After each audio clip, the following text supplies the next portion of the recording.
Between Medicaid and Medicare, we're looking at over $50 trillion, not billion, $1 trillion of unfunded entitlements.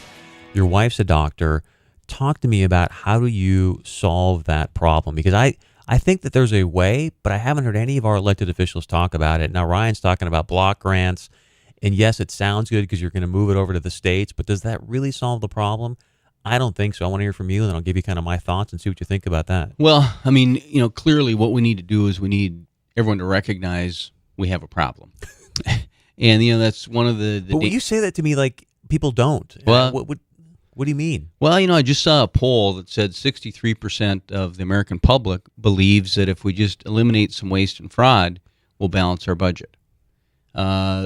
People don't understand what is around the corner. I mean, every economist that's looked at this says we have a crisis facing our country on our normal spending. We have a crisis in Medicare. We have a crisis in Social Security. That if we don't do something, it's not going to be there. And so again, from my perspective, we need to get everyone in agreement that we need to have a debate. And again, the debate that Paul Ryan is starting. And again, people need to understand that his proposal is a very high-level budget proposal that just kind of deals with the numbers in certain areas. And the Senate's going to come up with their budget proposal. The two will gel, and then the appropriations process will evolve to kind of tie into that. Fundamentally, the idea of block grants I think it's a legitimate idea, and looking at federal dollars that come to the states. I think states can do better with block grants if the money can come without strings attached. There's been a lot of discussions between the states and the federal government saying, hey, get rid of the mandates and allow us, hold us accountable so we get the outcomes we want, but give us that flexibility. I think it is much better to make it, go to the states. You create these sort of places of innovation. But I guess, your wife being a doctor, let's talk about the real solution here.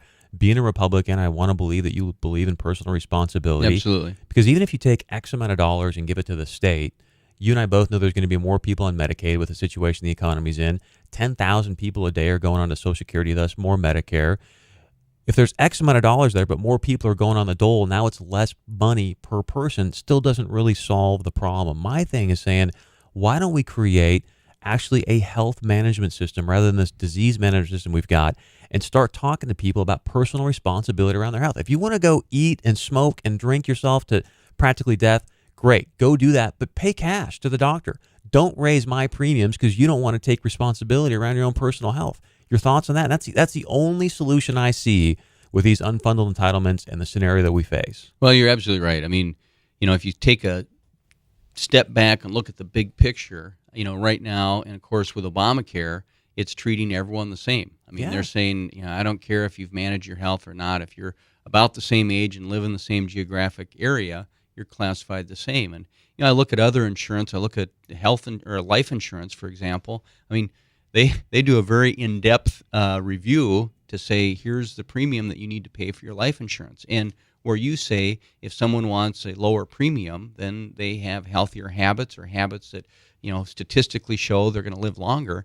And so, we have to reform healthcare, period. We have to do it. The challenge we face right now is the law of the land is Obamacare. So, that needs to be repealed. But in that, we also need to, again, as you say, we need to put the power with the individual, and they need to have several choices that are competing for their business, competing for their care. And when you do that, innovation's going to flourish, and we're going to get better outcomes, better access, and better pricing.